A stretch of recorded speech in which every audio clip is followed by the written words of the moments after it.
everyone. So we are the group 2 and our topic for today is all about imperatives to teaching EP in the elementary level. So when we say imperatives, ito yung mga kailangan natin na alamin para makapagturo tayo ng AP ng effectively. So una, effective AP teaching is meaningful. So it is meaningful when students see the relevance and connection for their lesson to their lives because it has real-world application. So sinasabi lang dito sa effective AP teaching is meaningful. So kailangan is yung mga topic natin ay i-relate natin dun sa mga everyday life ng mga bata. Like halimbawa is yung topic na buwis. So, kailangan ipamulat natin sa kanila kung saan ginagamit yung buwis, kung para saan ba yung buwis. So, like, ipapamulat natin sa kanila kung ano ba talaga yung kahalagahan ng buwis, kung saan ito napupunta. So, kailangan is connected yun para mas maunawaan ng mga bata yung ating tinatalakay. So, may sample dito class of strategy for learning. So, nandito yung field trip. So, halimbawa, dun sa magkakaroon ng field trip. So, ipapamulat natin dun sa mga bata or ipapakita natin sa kanila, halimbawa yung mga painting ni Juan Luna. So, iyaano natin kung ano yung kahalagahan ng painting na yun, kung ano yung mensahe nun para sa atin. So, kailangan is connected para mas maunawaan ng mga bata. Next is, AP teaching is integrated. So, aralin panlipunan as a subject is in itself an integration of the several interrelated disciplines. So, dito ay required na magsama ng other discipline like economics, geography, political science, psychology. So, like for example is yung pag-aaralan natin yung revolutionaryong Pilipino kung paano tayo sinakop ng mga iba't ibang dayuhan. So, nandito ay geografiya. Yung geografiya ay isang discipline na kung saan is tumutukoy halimbawa ay saan naganap yung labanan. So, ganun. Sa economic naman, ano yung naidulot ng mga kolonyalismo sa kabuhayan natin bilang Pilipino? Sa sosyolohiya naman ay paano ang pagbabago sa pamumuhay ng mga Pilipino nung dumating yung mga dayuhan dito sa ating bansa. Yun yung sinasabing integrative. Next ay effective teaching of AP is value-based. The intended outcomes of AP as a core subject are the affective domain, the development of the mamamayang mapanagutan, makakalikasan, makabansa at makatao. So, sinasabi lang dito na hindi lang basta cognitive yung ating i-build dun sa mga bata. Kailangan is yung affective domain din, yung mga values or manners or mga ethical, moral na kailangan is na-develop sa kanila para maging well-rounded yung ating mga estudyante. Kailangan is maging mabuting mamamayan sila, mabuting estudyante, ganun. Next ay effective AP teaching is active. AP teaching is requires student to process and think about what they learn. So, dito naman ay sinasabi lang dito na kailangan is hindi lang basta alam ng bata kung ano yung topic. Kailangan alam nila kung paano ito sagawa, alam nila kung saan ito dapat sinasagawa, or alam nila kung saan dapat is naka-include yung mga topic na yun. So, dito, kailangan kung nagsusunod sila, kailangan kasama yung psychomotor nila. Kailangan is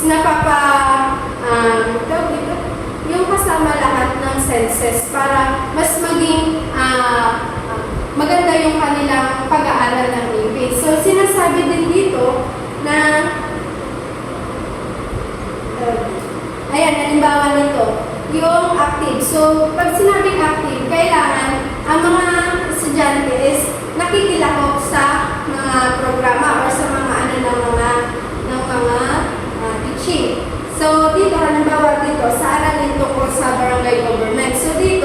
di ba naman sa loob ng klase, nagkakaroon ng election. So yun, sa pamamagitan nun, dapat nakikilap yung mga bata dun sa mga gawain yun para paglabas nila or sa komunidad nila is ma-apply nila yung kanilang mga ginagawa yun. So yun yung sinasabing active. And next naman is effective AP teaching is challenging. So dito, dapat yung mga activities ay magkakaiba ng level ng difficulties. So, dito sinasabi na kailangan hindi dapat maboboring yung ating mga student kasi minsan, di ba sa AP, medyo boring talaga kasi more on information, dates na kailangan memoryahin or ano. Kailangan hindi natin ipamulat sa kanila yung rote memorization. Kailangan is maging active sila. Kaya kailangan is maging creative tayo sa pag-create natin ng mga activities.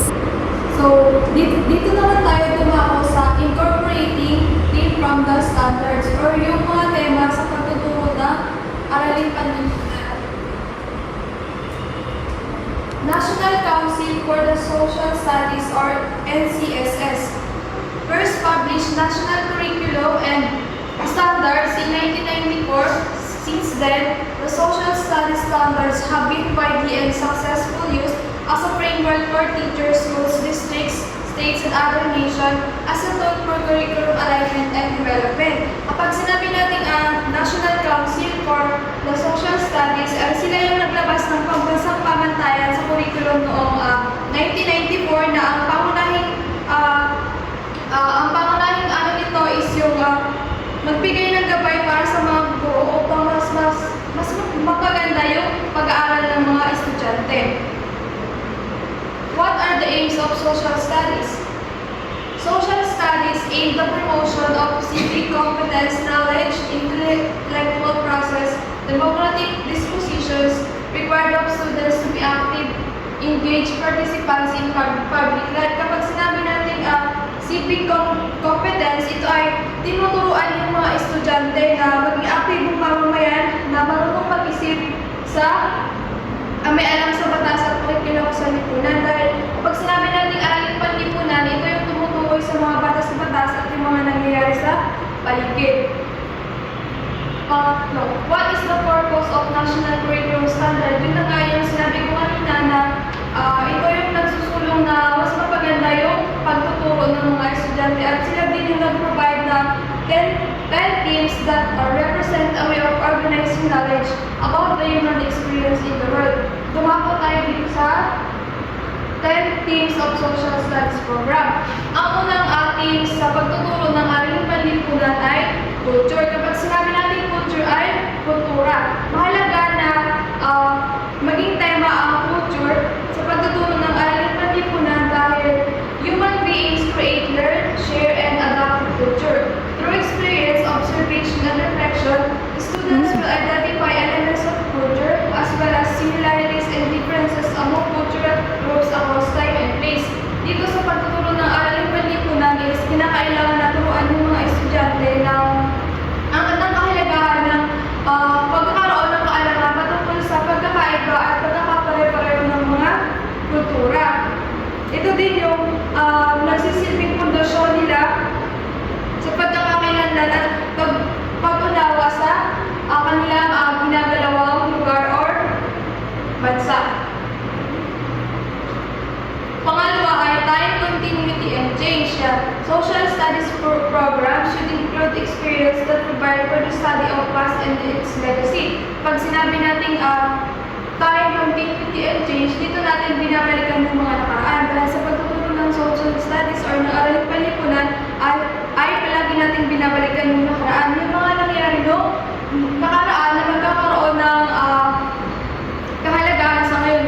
Mahalaga na malaman ng mga estudyante yung mga nangyari noong nakaraan para mas mapalawak nila yung kanilang pag-unawa sa kahalagahan noong nangyari.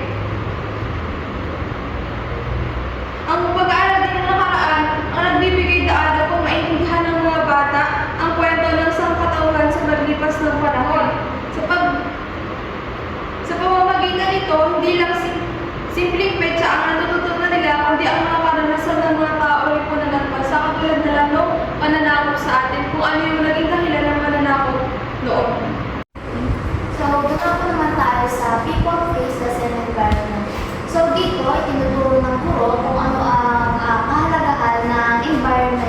at mga tao.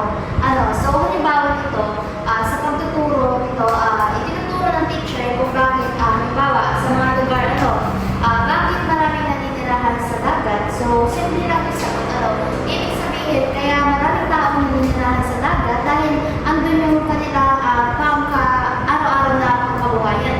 Halimbawa nito ay ang pangingisda at iba pa. So, another example, sa kabundukan, bakit maraming tao naninirahan sa kabundukan? Dahil sa kabundukan ay andun yung kanilang yaman sa kanilang pang-araw-araw na kabuhayan. Halimbawa nito ay yung mga pagkupra, yung pagtatanim ng gulay, at iba pang pwedeng pagkakitaan. So, malaki ang epekto nito sa mga tao. Sa mga bata, mas maiintindihan nila ang kahalagahan ng environment, kung bakit ganun yung lugar, kung bakit may mga ganung klase na lugar, So, maiintindihan nila. So, another one is individual development and identity. Personal identity is shaped by individuals' culture, by groups, by institutional influences, and by lived experiences shared with people inside and outside the individual's own culture throughout her on his development. So dito, hindi lang ito tungkol sa sarili. Pinag-uusapan dito yung pagkatao ng isang tao. Bukod doon, ay meron din nagiging influensya yung mga nakapaligid sa kanya, katulad ng sa kanilang family, friends, and dun sa environment. So,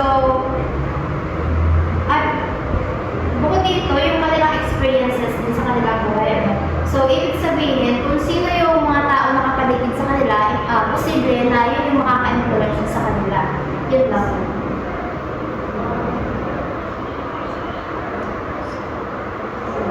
So, next is power, authority, and governance. This theme typically appears in unit and process dealing with government, politics, political science, civic history, laws, and other social sciences. They develop an increasingly comprehensive awareness of rights and responsibilities in specific context. So dito naman, pinag-aaralan naman dito kung paano pinamamahalaan ng isang bansa. So, kung sino dito yung may mga kapangyarihan, kung paano sila mamuno, at ano ang karapatan natin bilang isang tao. So, mahalaga ito para maging aware tayo sa kung anong masikot-sikot sa bansa natin. Halimbawa na lang ito sa pagboto, na bilang tao dapat, bilang darating na guro, dapat ituro natin sa ating mga estudyante kung ano dapat yung ating karapatan bilang tao. Halimbawa ay pagboto natin sa tamang tatakbo sa hinaharap.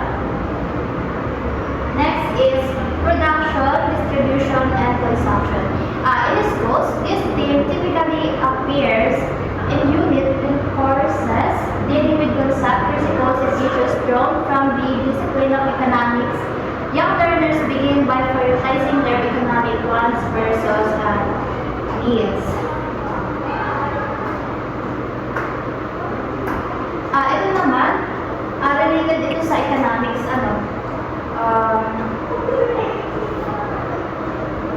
ang mga halimbawa nito is, for example, paano ginagawa yung produkto, paano tinatransport yung mga produkto, at paano dinadala ito sa mga tao. Ibig sabihin dito, natututunan or tinuturo ng teacher sa mga bata kung paano yung proseso ng mga pagtakbo ng isang produkto sa iba't ibang lugar. Dito din pala, natututunan din ng mga bata yung pagkakaiba ng needs at wants. Pag sinabi naman ng needs, ito naman yung magsasagip sa atin sa pang-araw-araw. Pag sinabi naman natin wants, ito naman yung parang luho natin na hindi naman talaga natin personal pa kailangan. So, next is science, technology, and society. Science and its practical application, technology, have had a major influence on social and cultural change and on the ways people interact with the world. Scientific advances and technology have influenced life over the centuries, and modern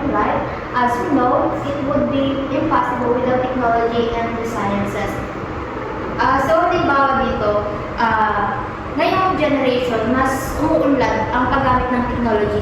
Because of technology, mas napapadali natin yung communication natin sa malalayong lugar. Nagkakaroon tayo ng communication.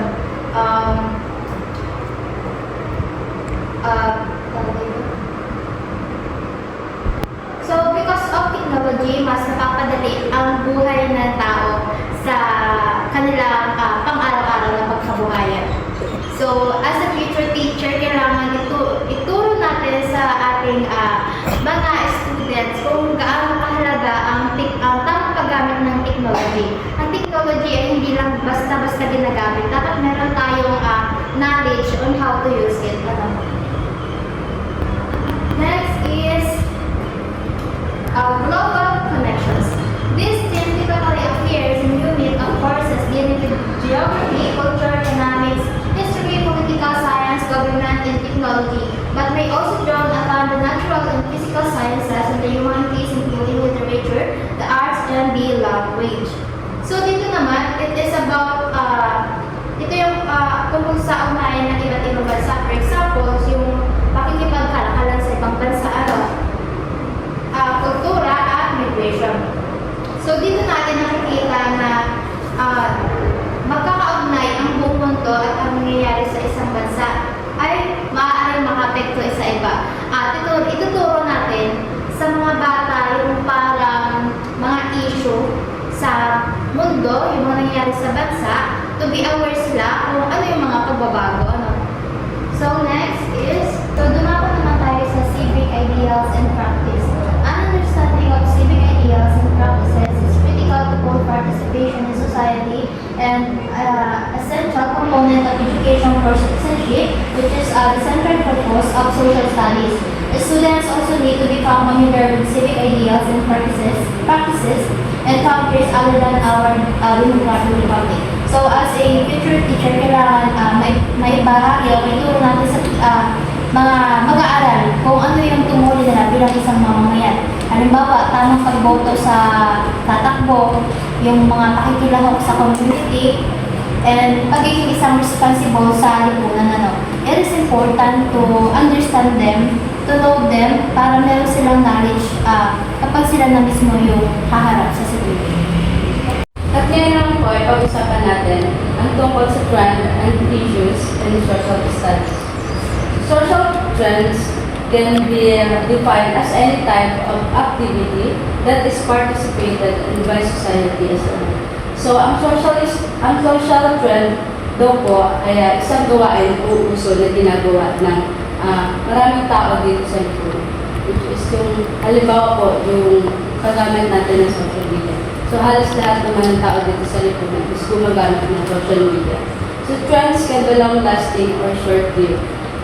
So, yung trends daw po is may pang matagalan at may panandalian lamang. So, example ng pang matagalan trend is yung paggamit natin ng social media.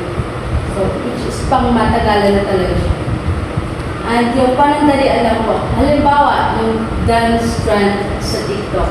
So, panandalian lang siya. Hindi siya yung sasabihin mong gagawin pang habang buhay. So, social trends have been a part of life since the beginning of time. Society reacts to certain stimuli, whether it is a type of music, fashion, or activity. So, ang social trends daw ay matagal nang nangyayari dito. Dahil ginagaya ng mga tao yung mga bagay na gusto nila. Halimbawa, kapag may bagong kanta, di ba kapag may nagugustuhan ng mga tao na, ay pag may mga bagong release na kanta, ginagawa siya, kapag nagustuhan siya ng tao, ginagaya siya ng lahat. Kaya siya nagiging uso at nagiging trend. So, merong 5 elements of a trend. Ang unang elements is number of participants or bilang ng mga panahon. So, dito, ipinapakita naman kung gaano maraming tao yung nakikilahok sa isang trend. So, mas maraming kalahok o participants, mas malinaw na ito ay isang social trends. So, halimbawa, yun nga, yung sabi ko kanina, social media.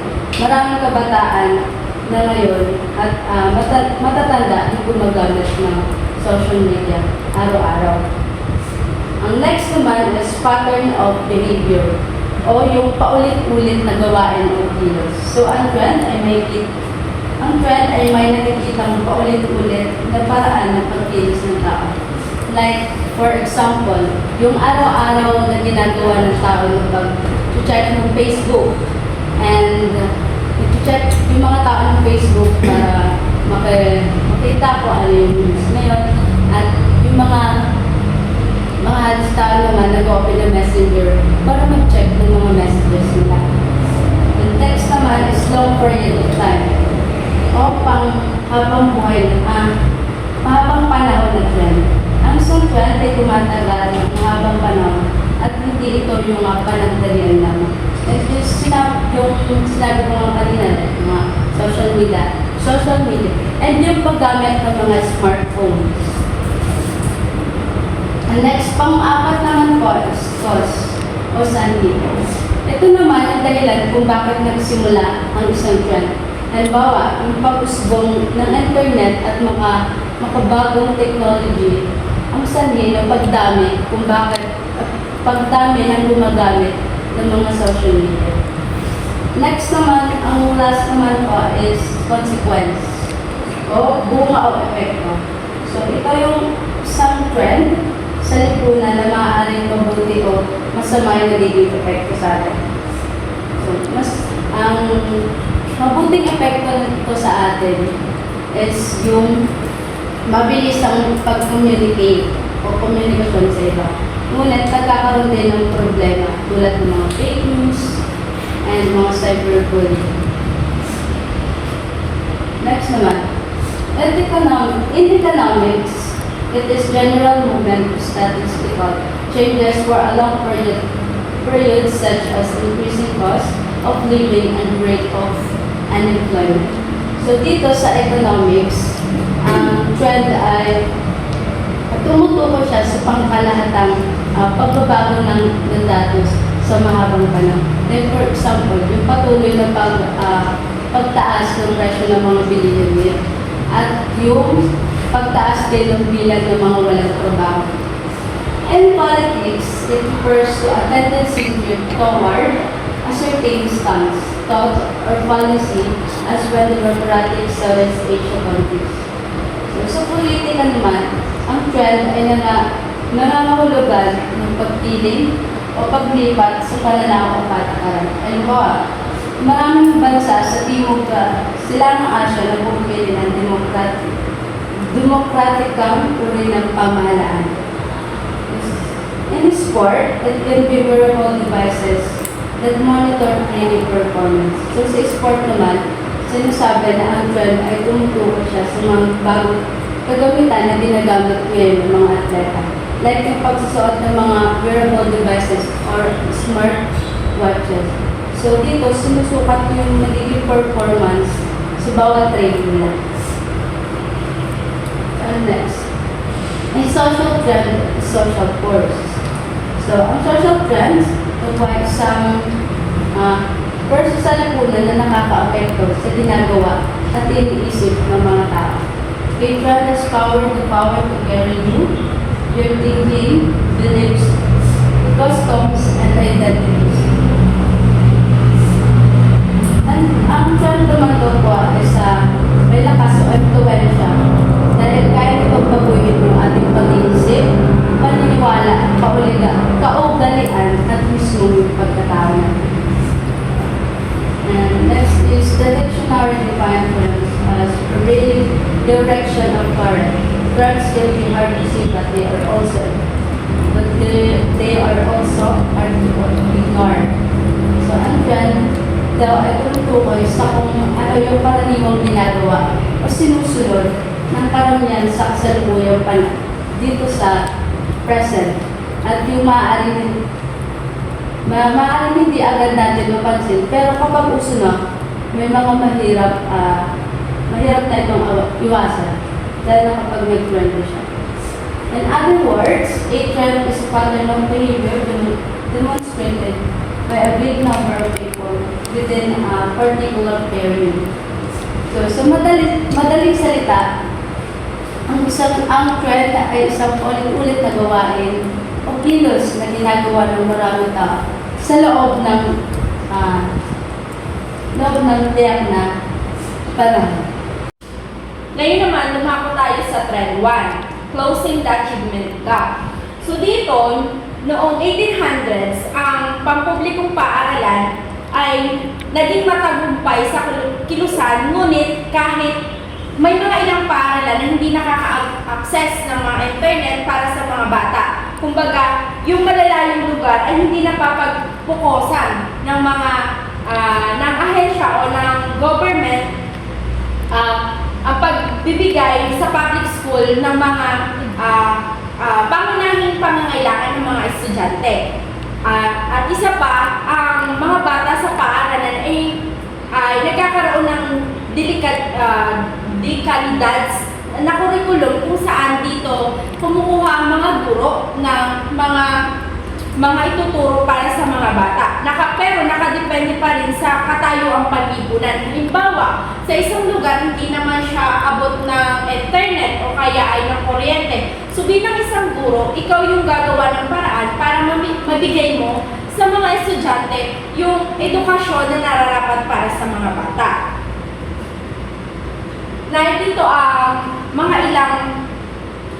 ilang trend sa edukasyon sa Pilipinas. Una, the use of e-books. So yung e-books, kung naabutan niyo yung e-books, ito yung parang babasahin siya na about meron sa iba't ibang subject, meron sa araling panlipunan.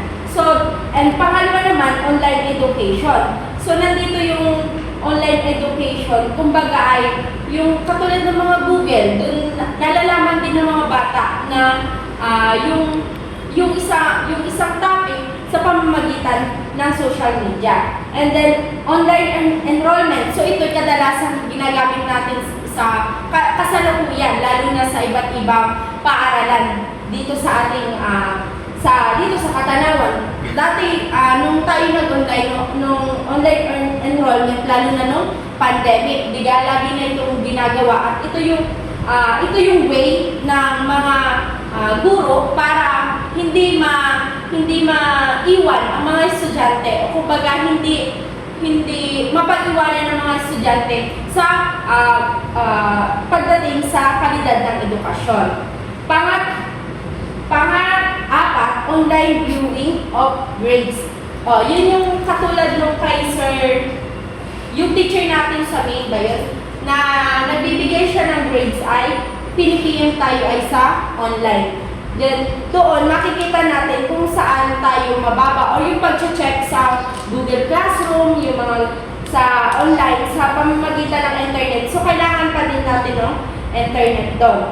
Ang halimbawa ng trend 1 ay, halimbawa, bilang isang guro, kung hindi talaga ma-access ng internet yung isang lugar, ikaw yung gagawa ng paraan para mabigay mo yung mga topic, lalo na sa araling panlipunan, sa mga bata sa pamamagitan ng pagbibigay ng modular. O kaya ay yung katulad ng dati nung nauso yung COVID-19, so hindi tayo pwedeng lumabas ng bahay, kaya ang another way ay magbigay ng online class at modular para sa mga bata. Pangalawa, sa trend 2 naman, assessment, accountability, and the global achievement gap. Dito, may tatlong pangunahing layunin. Una, to improve teaching and learning.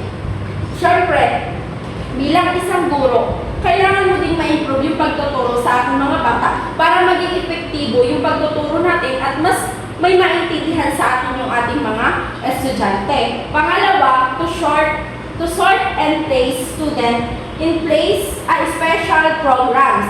So dito, bilang isang guro, kailangan ikaw yung gagawa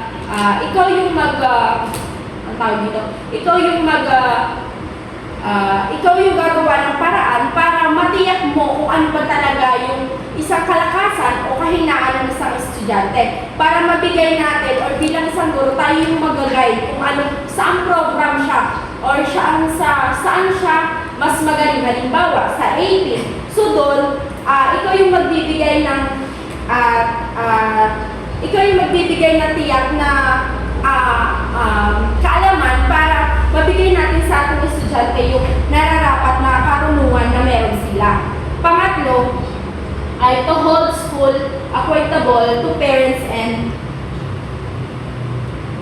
the public. So dito, may pananagutan ang paaralan at magulang sa mga bata. Dahil alam naman natin na pag nasa isang paaralan, hindi lang guro ang may pananagutan, kundi pati na ang mga magulang. Dahil sabi nga, naniniwala naman tayo bilang isang guro sa hinaharap na hindi lang paaralan ang katuwang natin, kumbaga hindi lang principal, kundi kailangan din natin ng help ng mga magulang. Kaya nga may mga PTA president sa mga elementary para kung ano man yung proyekto na magpapaganda sa paaralan at para din naman sa mga bata ay yun ay pagtutulong-tulungan ng mga ahensya ng mga guro at mga magulang.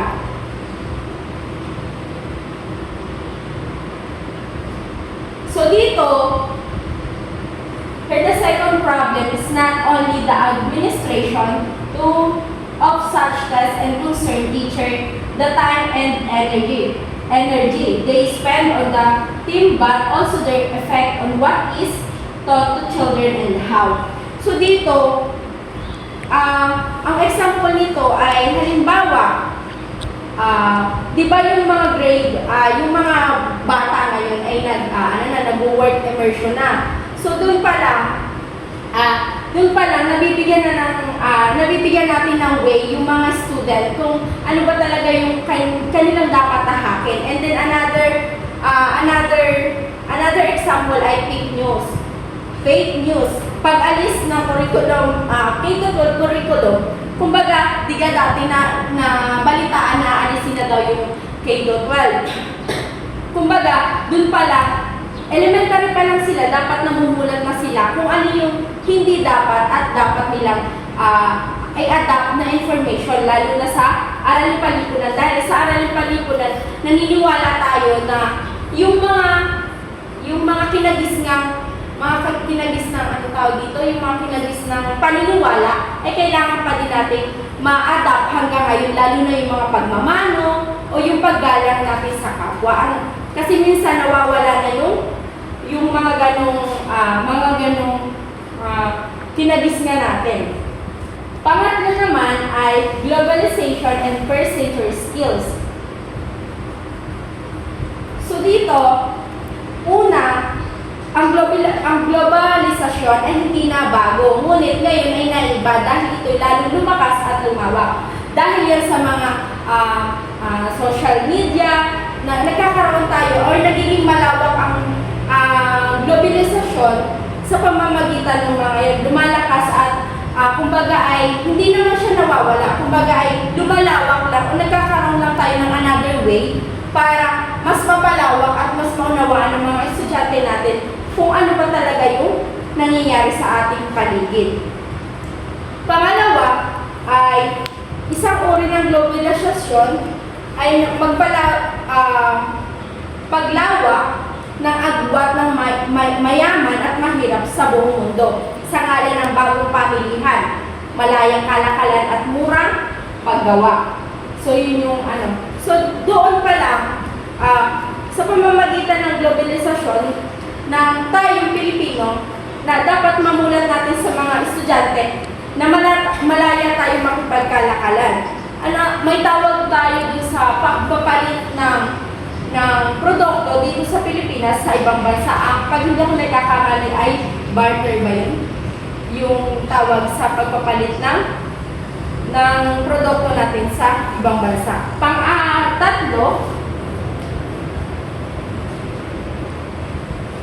dahil sa globalisasyon, pinabilis ng makabagong komunikasyon at iba pang pag-unlad ang mga manggagawa sa halos lahat ng sektor. Kailangan harapin ang iba't ibang tulad ng Ireland ng iba't ibang bansa. China, yung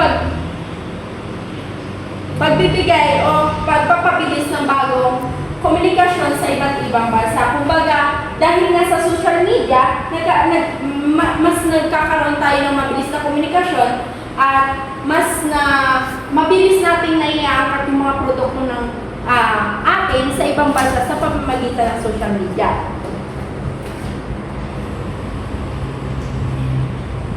Ito naman ay ilan sa mga trend sa Pilipinas dulot ng ika-21st siglo or 21st century and globalization.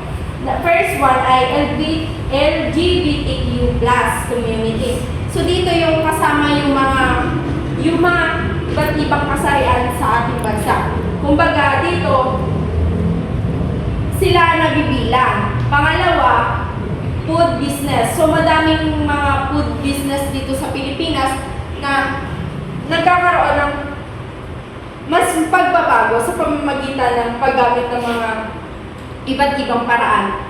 So pangatlo ay online business. So laganap ang online business ay noong COVID pandemic or noong 2019 to 2021. Yung mga nagsarang mga tindahan, ang ginawa nila ay ino-online business nila para naman may pagpatuloy pa din nila yung pagbibigay ng magandang kalidad ng produkto or ng iba't ibang produkto para sa mga tao. Pang-apat ay the rise of social media. Pang-lima, Facebook, and pang-anim, Twitter, and pang-pito ay vlogging. So yung vlogging ay laganap sa iba't ibang sektor ng ating Pilipinas. So kabuuan, halimbawa nito sa Araling Panlipunan, kung magbibigay ka ng isang activity sa mga bata, pwedeng hahatiin mo yung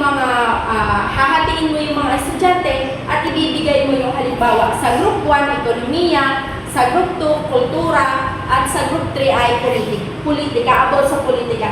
In short, kailangan natin may pamulat sa ating mga estudyante o sa ating mga bata kung ano yung nangyayari sa paligid at kung ano yung mga dapat nilang iwasan at hindi nila dapat gawin. Pang-apat ay demokrasi. Dito naman, higit pa sa isang sistemang pampolitiko. Ito ay isang paraan ng pamumuhay, isang paraan ng pakikitungo sa isa't isa, hindi lamang sa mga pamilya, kundi pati rin sa mga hindi kakilala, maging sa munisipyo, sa pulong ng mga guro o sa loob ng silid-aralan. So kailangan bilang isang guro, kailangan hindi ito kumbaga hindi lumaganap yung demokrasi sa isang paaralan. Kumbaga kailangan mag-iisip tayo bilang isang guro ng alternatibo para mapalaganap yung pagbubuklod sa ating magkakaibang lipunan. Kinakailangan maturuan ang mga bata sa katotohanan o imulat natin ang mga bata na walang demokrasya, na walang mamamayang, walang diwang demokratiko. Kung sa malinaw na pagsasaliksik na kung saan inaasahan nating nasa hustong gulang tulad ng pagpaparaya sa iba't ibang relihiyon at kaalaman kung paano makilahok sa pamahalaan. Kumbaga, hahayaan natin yung mga bata natin o hahayaan natin yung mga estudyante natin na dapat imulat natin bilang isang guro na respeto, halimbawa sa isang silid-aralan, iba't iba ng relihiyon, kailangan nilang respeto yung isa't isa. Dahil pagdating naman sa edukasyon, kailangan ipapamulat din natin sa ating mag-aaral na hindi mawawala yung iba't ibang nakasanayan natin at kailangan itong pagyamanin lalo na sa Araling Panlipunan. So, ipagpatuloy naman po natin ang social trend sa social studies. Yung trend number 5. Ano nga ba yung making the literacy social studies connection? Ayon dito, dapat nakakonekta ang literacy sa social studies. Kung saan, ano nga ba ang literacy? Ang literacy po ay ang pag-aaral o ang kaalaman patungkol sa pagbabasa at pagsusulat. Ngunit, paano nga ba siya mai-konekta sa social studies? Siyempre, dapat ang mga bata ay meron ng mga basic literacy or kaalaman patungkol sa pagbabasa at pagsusulat para mas mulalim ang kanilang kaalaman Ito ay isang pinagsama-samang pagtuturo kung saan pinag-uugnay ang aralin panlipunan sa pagtuturo ng pagbabasa at pagsusulat. Bagamat matagal nang ginagawa ito ng mga mahusay na guro, naging mas karaniwan na ngayon dahil sa matinding pagsusulit sa pagbabasa at pagsusulat na minsan ay nagiging dahilan para ma-left behind yung aralin panlipunan. Ayon nga sa mga mananaliksik, ang literacy o ang pag-aaral ng wika ay pundasyon ng lahat ng pag-aaral, hindi lamang sa asignaturang wika. Sa araling panlipunan kasi gumagamit ang mga mag-aaral ng wika tulad ng macro skills o yung pagbabasa, pagsusulat, pagsasalita at pakikinig para mas maunawaan at bumuo ng kaalaman sila tungkol sa mundo kaya hindi ito maaaring paghiwalayin sa isa't isa. Kumaka naman tayo sa trend 6. History, history, and more history. Ano nga ba itong history, history, and more history na ito?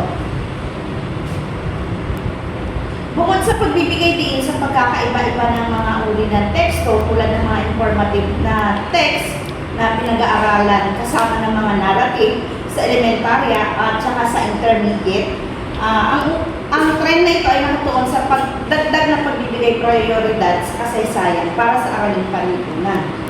Kasi nga, ang araling panlipunan ay more on history siya. Kasi nga, kinakailangan na malaman ng mga bata kung ano nga ba ang mga naganap noong unang panahon para mabuo ang kasalukuyan natin ngayon. Sa mga taon ng pag-aaral mula sa elementarya hanggang sa gitna or intermediate nila, ang mga mag-aaral ngayon ay nalalantad sa iba't ibang uri ng akademikong teksto at inaasahang matututo mula rito ng iba't ibang informative text na kadalasan ay ginagamit sa pag-aaral ng kasaysayan at iba pang bahagi ng aralin panlipunan. Kasabay nitong itinuturo at binabasa ang mga kwentong narrative ng ating kasaysayan. Ang pag-ulit-ulit na pagbabangkit sa kasaysayan ay nagpapahiwatig na mas malaki na ang bahagi nito sa kurikulum ngayon ng aralin panlipunan para matulungan ng mga mag-aaral na mas maunawaan ang nakaraan upang maunawaan ang kasalukuyan at ang hinaharap.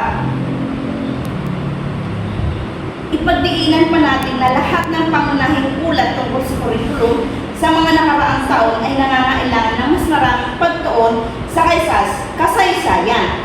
Ito rin ang itinuturing na disiplina or subject na nag-uugnay sa lahat ng larangan ng aralin panlipunan at maaari pang gamitin para ituro ang mga asignatura kabilang sa humanities, sining, music, at philosophy.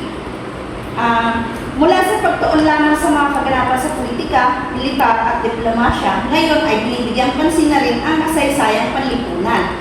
Paano nabuhay, nagtrabaho at naglibot ang mga karaniwang tao. Kabilang din dito ang mga aspeto ng buhay tulad ng relihiyon, mga idea, sining, musika, libangan at yung mga sport.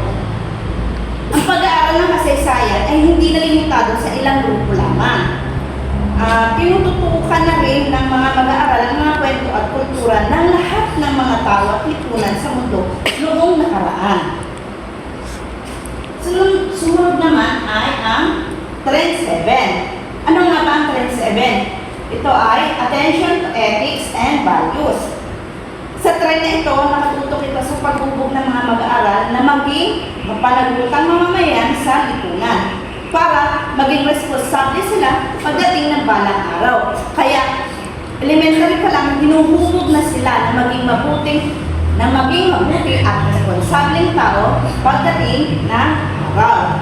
Ang mga programa ng araling panlipunan ngayon ay hinihikayat ang mga mag-aaral na suriin ang papel ng bawat individual sa lipunan, pati na rin ang kanilang mga responsibilidad at pag-ugali na nagdudulot ng makatarungan at patas na bansa para magkaroon tayo ng mapayapa, malinis at maayos na bansa sa hinaharap. Ang mga katamiang ito ay minsan tinatawag din civic virtue o virtue na pamamayanan na kinagbibilangan ng pagpapahalaga sa patas na pakikilahok, paggalang sa mga karapatan ng minorya, pagtanggap sa iba't ibang paniniwala at pagnanais na aktibong makilahok sa demokratikong lipunan. Sunod naman po ay ang Trend 8. Ano nga ba ang Trend 8? Increase attention to the role of religion. Yan. Pumapasok na po dito ang iba't ibang relihiyon sa ating bansa. Alam naman po natin na marami ang mga relihiyon na humuhubog sa mga tao dito sa ating bansa. Tulad na ng Muslim, mga Katoliko, ng mga iglesia, mga born again, yan. Kasi mga na-experience ko sumama sa mga iba't ibang religious na tao ay gawa ng bata pa ako, diba sa Alahing Maynila, marami ang mga nakasalamuhang mga tao na iba-iba ang kanilang relihiyon at iba-iba rin ang kanilang mga pinaniniwalaan.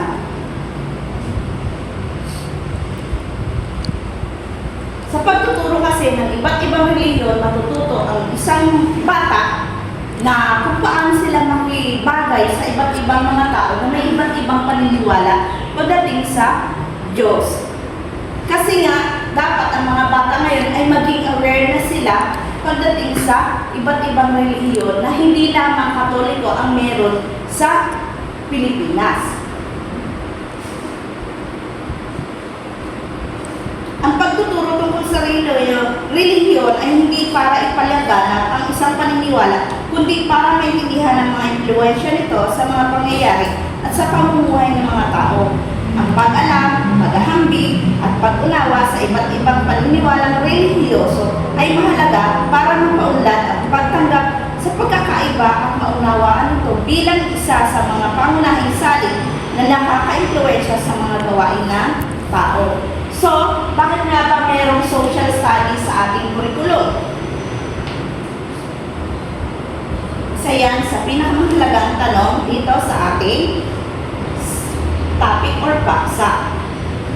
Ang pangunahing layunin ng araling panlipunan ay pag-unawa sa lipunan at kakayahan bilang mamamayan or social understanding and civic efficacy. Ito ang sentro ng magandang kurikulum sa paaralan dahil dito natututo ang mga mag-aaral na makita at maunawaan ang mundo, mga tao, lugar, kultura, sistema, at problema nito, pati na rin ang mga pangarap at kaganapang naganap noon at ngayon. Sa pamamagitan nito, hinahanda ang mga mag-aaral na maging mapanuri, makilahok, at mapanagot ang bahagi ng ating lipunan para lalaki silang responsable ng mga tao.